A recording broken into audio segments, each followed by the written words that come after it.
Hello, everyone. My name is Malachy O'Connor. Welcome to the Backyard Blast na HÉireann 2024. It's great to see a great crowd and a really brilliant panel. We're talking about scaling up and how to do that, and thinking about financing. We often say that the people that come to Blast and they're so passionate about the food business, but they're probably more passionate about the food than they are about the business bit. So we're talking about the dirty bit, which is money today. So I'm a ex-retailer consultant in the food business. I do lots of work on strategy and negotiation skills training. And today we've got Shannon Forrest from Rivesci Foods. We've got John Doyle from Bank of Ireland and Tomás Hayes from the Leo. And so over the next 20 minutes or so, I've got a couple of questions just to probe into the whole topic area. And the objective is just to share as many learnings as possible. And then we'll have time at the end for questions and answers and contributions, etc. So let's do some quick introductions first. And we'll start with Shannon. Perfect. Yeah. Hello, everyone. My name is Shannon Forrest from Rivesci. We're based in Clonmel, County Tipperary. I'm one half of the business. The other half is sitting there front row. Declan, we started out as a food truck in 2019. And then when 2020 hit, we changed up everything, closed our food truck when everyone else was opening them around the country, put elements of our menu into jars and started selling our jars to small independent shops around the country. It's about 5 years since we've done that, and we're in just under 200 independent stores at the moment. For us, that's huge. For others, it's small. But when we think of ourselves, the journey that we've been on, and you said a moment ago that we love the food, but maybe not the business part, that really struck a chord with me. Because, very intensely passionate about what we do. It's the finance and the accounting and every other side of it. I'm like, oh God. But that's what got us to where we are today. And scaling up has been Everest to climb, and we're still climbing it. But it's all good. Thanks for that, Shannon. We'll come back and talk some more about it. Sure. Hi everyone, I'm John Doyle, work with Bank of Ireland, Asset and Commercial Finance team. I tried to define myself as not a boring banker. I'm a passionate foodie, judge of Blast na HÉireann for the last 10 years, love Irish food, love Irish drink. Hence the waistline is a little bit more than it should be this morning. But listen, Blast has been a key part of my agenda every year for the last number of years. I suppose it's infectious, the passion that producers have. Every year I meet new producers. Even this morning I just met someone new and very exciting new product range, and it's great to sit beside a Tipperary producer. I'm from Tip myself, so listen, as I said, I'm very honest and open, so any questions you have, please shout today. So, John, thanks. Tomás. Hi everybody, my name is Tomás Hayes. I'm head of the local enterprise office here in County Kerry. We have a national network of 31 local enterprise offices, and we have various committees, and I also chair the food committee of the national network, so that would be representing the 31 local enterprise offices nationally.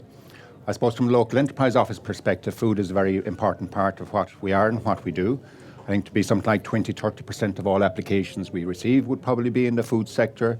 And again, I suppose food is very challenging, and I think my partners in crime here have certainly put that forward. Food is just unique, I suppose, in terms of regulation, legislation, the taste, provenance, everything has just become so important over the last number of years. So again, we're glad to be here. I am a Kerry man. I come from a seafood village myself, a place called Cremon, which is just across the bay here.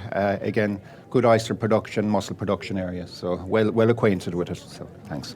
Good stuff. Thanks, Tomás. So the program now, effectively, I'm going to ask you all the same questions, a bit like blind dates. It's okay. And actually, it kind of leads on from what you were saying there, Tomás. But what I wanted to probe first of all is just that unique nature of the food and drink industry. I remember being at an Enterprise Ireland event in Croke Park a couple of years ago, and they were talking about VC investment into Ireland. And there was a pie chart, and there was a big chunk in the pie chart, and I was squinting to see that must be food and drink because that's my background. But it wasn't. It was. What were they investing? They were investing in software, in biotech, pharmaceutical, fintech, and food and drink was like 5% of the pie chart. So, what is it about food and drink that makes it so different and unique? And what's the biggest challenge when it comes to financing so that you can scale up a food and drink business? Yeah, so we as I said, started as a food truck, and we were traveling to some different food festivals around the country and trying to get into our local farmers market and get a stand in Clonmel every week. So we kind of, your numbers as a food truck, maybe not the first 1 or 2 weeks, but you get to know kind of what we have to make at home. We were, our kitchen was also in our home, so we didn't have to have a commercial kitchen or anything like that, so our costs were very low and stuff like that. So then when we decided to close and to upscale, that's when everything changed for the better, but also we completely stepped into the unknown. I had previously worked for a food company a few years previous to that. I knew a little bit about it, but these guys were multi-millions of turnover. We were nowhere near that, so it was different challenges and very unique challenges. But I kind of realised that the community that we have around us in Tipperary, there's the Tipperary Food Producers Network, and kind of reaching out to them, using local produce, and also reaching out to people that are in your lane, in your circle, and want to support you. That was really, really important to us. And Declan, being a very proud Laois man, we had a lot of Laois connections as well, and shops there too that wanted to support us in a very new journey, in a time when everything was quite unknown to everyone. We actually realised that people do want to help, and if you've got something new to talk about it, they wanted to be part of that journey too. Mm-hmm. So asking for help is really the takeout that I'm hearing there. Yeah, and I have no problem picking up the phone and asking for help. I'm like the number one person, especially with our local enterprise office in Clonmel. I'd say they see my name and they're like, oh, not her again. But I have no problem. Like, especially even when it comes to equipment or maybe hiring new staff, I'm like, maybe they can help us out. So I've always been very open and honest with them, and that's where we got to where we are today. It's by asking for help, leaning on others when possible. It's not 24/7, but when possible, and knowing that like the Irish food and drink community is so small, so unique, and so passionate. And I kind of think when we all hear about a new brand or a new shop opening, we're all so curious. We want to know more. We want to reach out to them and wish them all the best, or how can we support you or give you space on a shop shelf. So kind of that's what it was for us. Yeah, and your business though, like the food truck business that then became a condiment business, it tripled effectively as a result of that pivot, yeah? Yeah, for so sure. that must have put ferocious pressure on. It did, Malachy, and the triple part didn't happen straight away by no means, but massive pressure. It's Declan and I own the business. We have no investors. Our bank have been incredibly good to us. The local enterprise office have been incredibly good to us too, and it put pressures on us that we didn't realise were even there. Like scaling up. We were like, oh, you have to be grand. We've great contract and we've great suppliers and everything's going to be A1. And then you realise you're scaling up how much you're buying.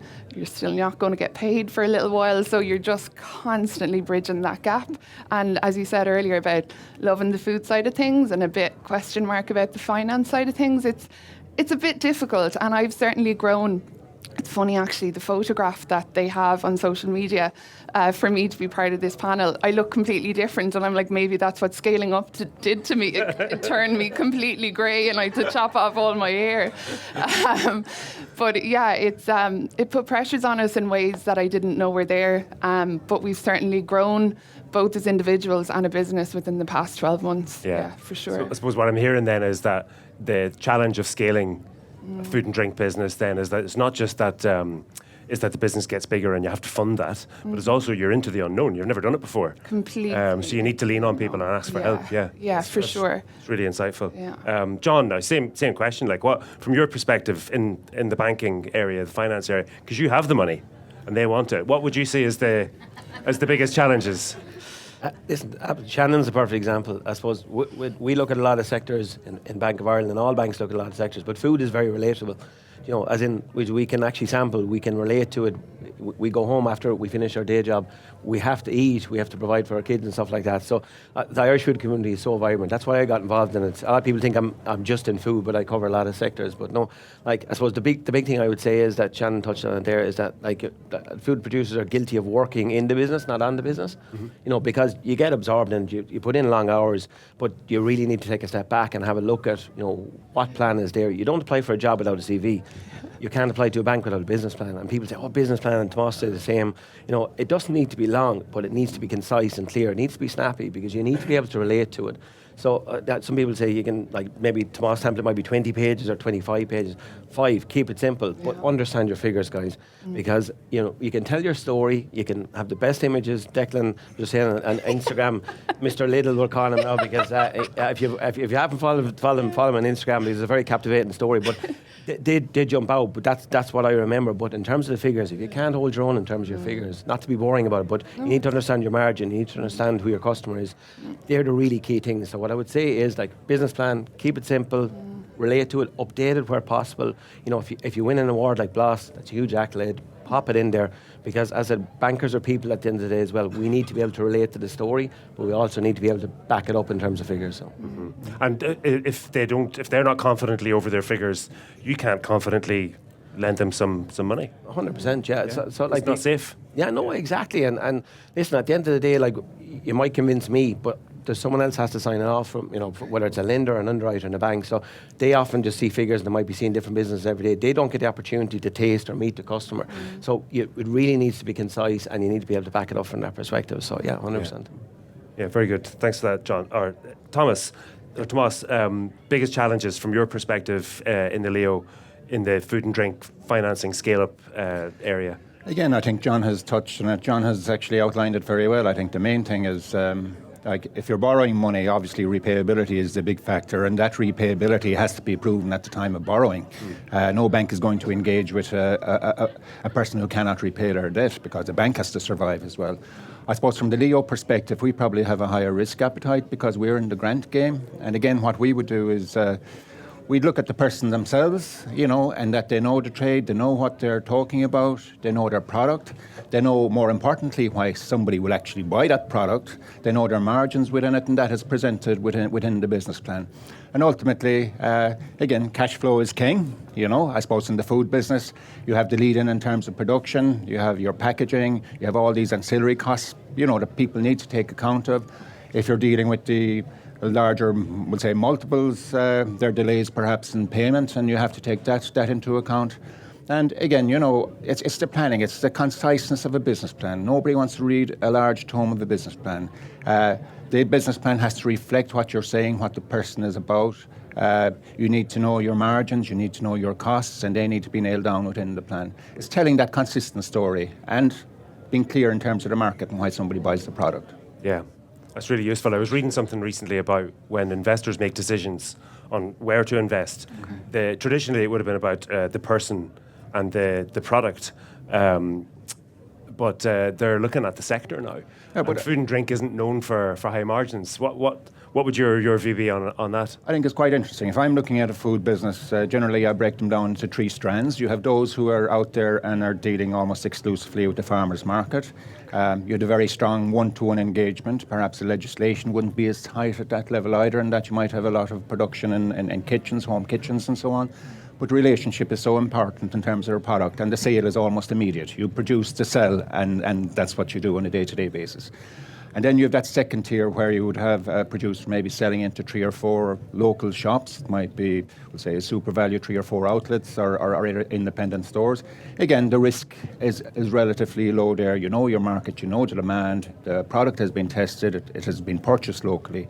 It is when you move in to supplying the larger retail trade, that is where it gets pretty interesting, in that your costs are higher, your delays and debt collections probably a little bit higher as well. You're just carrying a lot more. So again, it's just different phases, and really people need to have planned, particularly at that higher level. They really need to know what they're doing. Even at the farmers market, it's almost like a product testing, tasting. It's that verification that people like the product, they taste the product, and that is so important. But again, it depends on the ambition of the person, where they want to take the product as well. That phase at the farmers market is probably the highest margin phase they're ever going to have. Yes, absolutely. Yeah. So when a small food producer wins a Blas na Heron award, and they're thinking, how can we leverage this? And they're bumping into the Tesco buyer and the super value buyer, etc. And they think we've arrived. Now we're going to make some money. But actually, from a percentage point of view, the margin is only ever going to get smaller. Yeah. And it's back to the nuts and bolts of the business at that stage, and it's back to the planning. It's back to the business plan and being really clear. And like as John said, the business plan can change over time depending on who you're selling to and what the market is. And it constantly needs to be updated and changed and adapted. Yeah. Well, I'm going to ask you as well another question now in terms of what advice, if there was one thing you would say to food and drink producers that are here for the weekend, what piece of advice would you give them? And then maybe it's slightly different then for Bank of Ireland and for the local enterprise office. What supports can you give them? What's the practical things that they should be asking for? So, but Shannon, what advice would you give? The one piece of advice that I would give is don't be afraid to ask. If you're meeting buyers, don't be afraid to ask for their card. Is there space on their shelf? What kind of categories are in demand? What is declining? Where can you fit in? And also, I think as well, we won a pitch with Lidl this year, and I entered simply because I wanted pitching practice. That was my naivete. I never thought that Lidl would be interested in a smaller brand like Rivesci. And the CEO decided to move some space in his diary and wanted to sit in on our pitch, and I was sitting there going, oh my wowzers, yeah.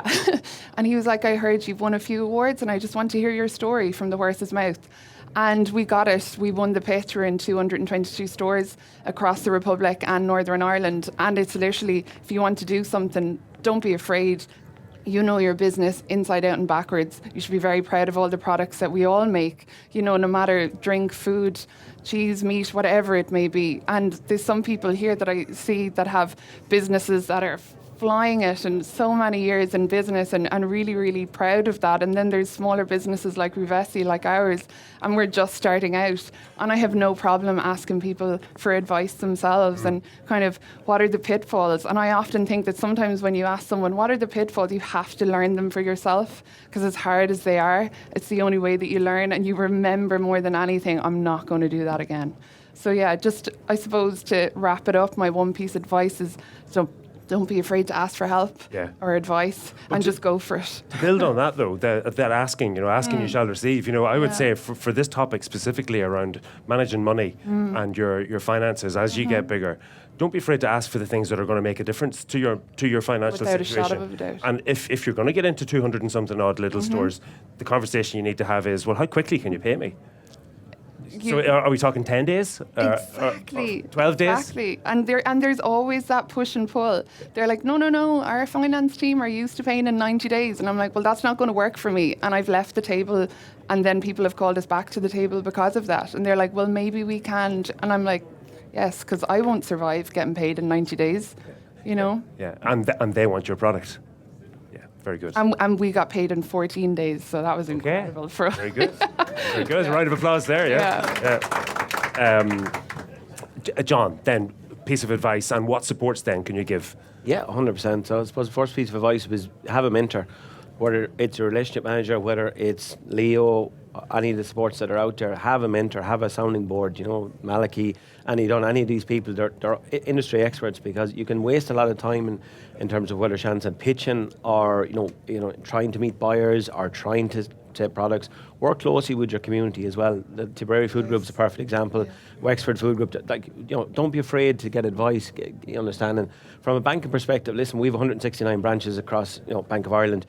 We've some really, really experienced, some really new business advisors as well. So try and find a fit what's right for you. So if you spark up a relationship with someone in a bank, they can be really useful to you. They'll offer you a lot of advice. Leo, well, is a perfect example. So sometimes when you come to a bank, you're probably too young or you're too early to maybe be bankable because you don't have turnover, you don't have proven track record. So Leo's even innovation vouchers and getting your website up and running, all those things are really important. So to strike the balance is tricky. It's a very brave move as a food producer to go out on your own.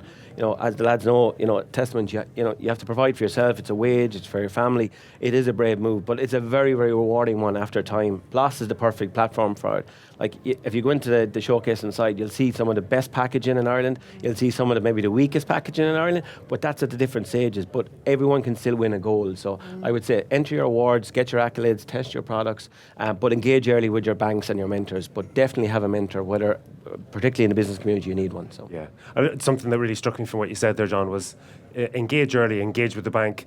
And what I liked about the next step was, and you might not be ready. Yeah. But we'll send you in the right direction, which could be to the Leo, you're ready for them, yeah. Yeah, and it's not a negative if the bank say, listen, you need to go to Leo or you need to go to BIM or whoever it may be. Like it is a positive thing because they do want to support you, but it might be too early in your journey for it. So that's why Leo's a great time for Tomás and the team in Kerry and across Ireland, because they do great work and they run some great programs as well. So Super, Tomás, a piece of advice and a rundown on the support you can offer. I think I'll touch on that in a minute, but just to go back to one point, sometimes people don't know what help they're actually looking for.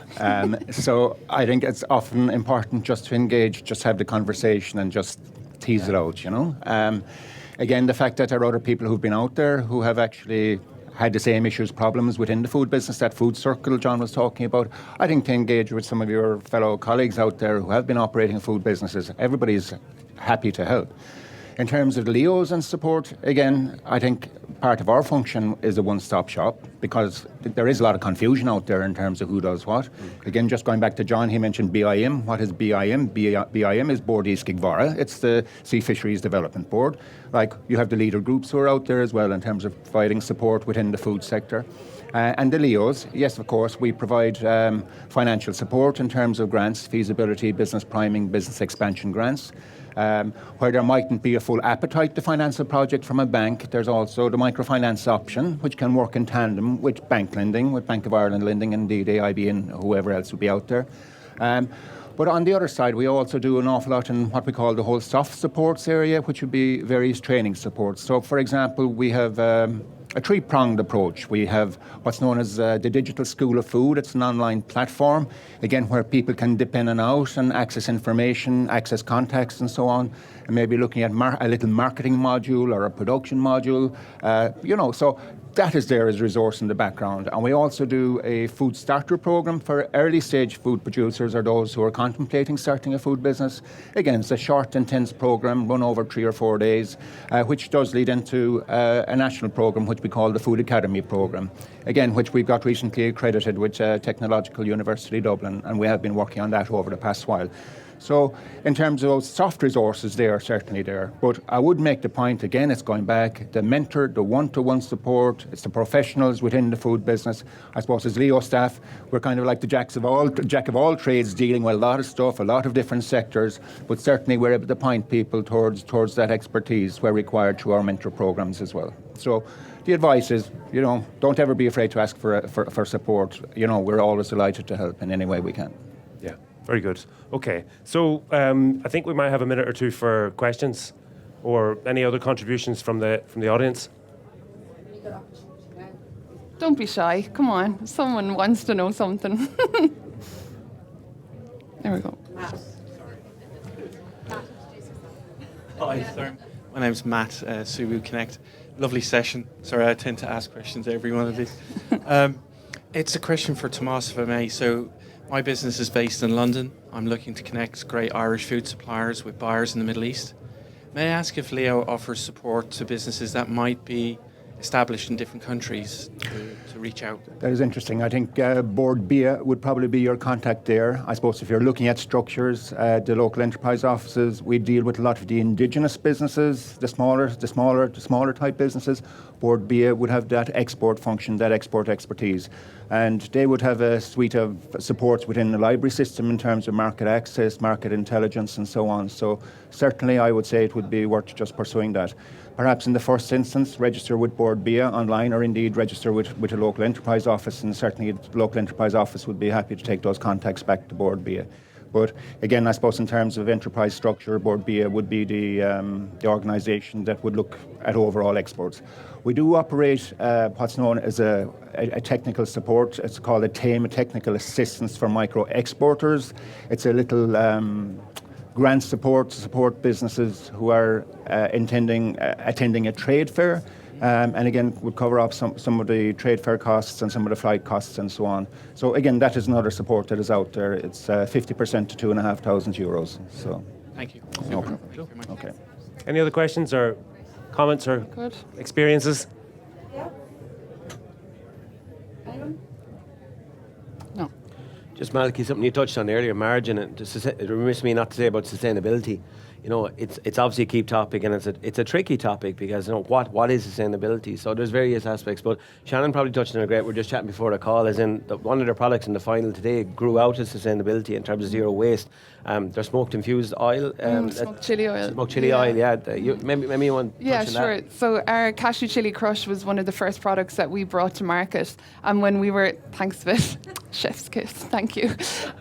When we were jarring it at home, we literally would have no waste. It was whatever teeny bit was left over, it was for ourselves.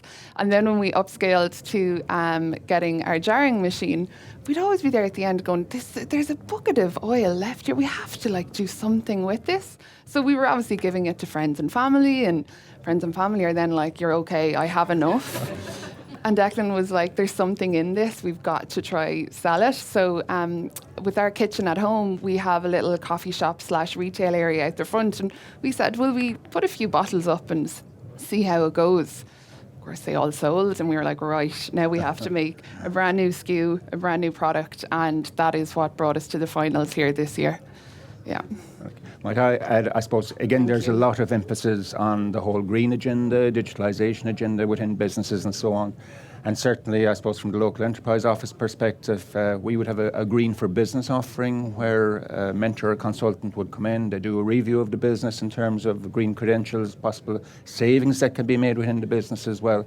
And that is an offering out there that certainly we're pushing quite strongly at the moment. It is free of charge as well, by the way. And that can support a further support. It's called an energy efficiency grant. So, for example, within a kitchen, there might be an old, inefficient, high energy usage, high electricity usage piece of equipment that can actually be replaced on the basis of the recommendation coming from the Green for Business assessments. So, again, and that energy efficiency grant can run to 75% to €10,000, which is interesting, It's and it is out there. My colleague Connor looks after it in Kerry. So, but again, across the 31 local enterprise offices, I'd certainly encourage people to make contact on that basis. Yeah, very good. Yeah, it's huge in terms of transport as well. If any of you watching our social channels over the last few days, Nevo, our partner in terms of electric space, we came up with a nice idea this year where we'd collect 5 producers along the way, bring their products to Dingle in an electric EV van. If you see it on the way out, Mercedes were good enough to give us a vehicle for a couple of weeks. To bring down the products. It didn't take us a couple of weeks to get here now. But it's another nervous space. It's a big investment, because you look at it, you look at your diesel vehicle versus your electric. But when you weigh up the costs and over time, it's a long-term play. But definitely, the guys are here from Nevo over the weekend as well. They love to talk to any producer as well. Education is key. It's like anything. The more you understand about it, you can go look at a van today if you want. But sustainability from a transport perspective with producers is massive. Right. And Malachy, just make the point again, there's so many offerings out there that it can be confusing for people. And I would say, look, the initial contact with the bank or with a food business or with the Leo is just so important in terms of that bit of guidance, just to point you in the right direction. And you won't ever get all the answers off any particular contributor. No. You've got to make contact with a variety of different people, get all the perspectives. Exactly, and it's going back and it's not knowing the question you're actually asking, and it's just teasing things out where you are, because that is where the business advisor, whether with the bank or with the Leo or whoever, engages, and just you tell your story and see what emerges from that. Yeah. May I mention one thing? Just about every grant or course that Tomás has mentioned, we've done it. So definitely apply and definitely reach out to your local enterprise office. And I'm not saying that just because I'm up here. I think sometimes when you go to things like this and you're like, yeah, it can sound a bit flowery, but it really, really does benefit you and your business. And also if there is a local food producers network in your area, reach out to them. We're in a WhatsApp group where Sarah Ferner of Castle Blue Cheese is in it and Contrast of the Apple Farm, and I'm literally like, I have a question. And it's so easy for them just to get back to us and help us, because the stronger your network is, the better they are too. Yeah. Good stuff. Yep. And perhaps just one other point. Sometimes people can be really almost over-ambitious at the start of the business. There's no in such terms thing of as that, seeking. Is there? There is when you're looking for finance and repayability factor kicks in. Yeah. So, it's something just to watch. Again, you look at what you're doing. You make your first contact in terms of the financial provider, financial support. And then you're able to go back the second time and tell a really good story in terms of how you've actually delivered on what you promised first day, and it just helps open the door in terms of future supports. Yeah, well, it builds confidence, doesn't it? Yeah, it does, absolutely. So just to wrap it up then, there was two things I just wanted to pull from the last little round of contributions. The sustainability and the green piece. So it's not just a topic du jour, like, it's really important. And I would say that what I'm hearing is that if you have a green and sustainability element to your business plan, then it makes you more investable or bankable. People are going to give you money more readily if there's a sustainability element to your business. But I would also say that your sustainability plan can also be your commercial plan. Because if you're using less energy, wasting less food, wasting less packaging, then that has a commercial impact. It's not that you have to have you need an element of sustainability. Like banks and Leo and anybody will need to see your sustainability plan, and your food chain or your supply chain network will need to see it now as well at all levels. But I suppose yet again it'll feed into margin. It's back to the figures. If you're more sustainable as a business, you're more bankable, you're more grant available. SBCI do great work as well. Just to touch on those as well, there's some future growth and loan scheme as well in terms of green, where they back you as a producer and they cover an element of the risk, and it's very bankable then from our perspective from there. But no, listen, sustainability is here to stay. It's not going anywhere, guys. It can be very time consuming, it can be costly, but it is very rewarding at the end of it. Well, that's where I would also say then it may consume some time, but it doesn't have to be costly. It can actually be generative of profit. 100%. Yeah. Okay, good stuff. Again, it's the word lean is thrown out there very much. Sustainability, greening, lean, they're essentially the same once you package them. Yeah. And again, it's looking at leaning the business, being more efficient, whether that's your packaging, reducing your waste, whatever you do. So again, just looking at that in terms of the overall context. Very good, very good. That was a brilliant session, guys. Thank you very, very much. Thank you.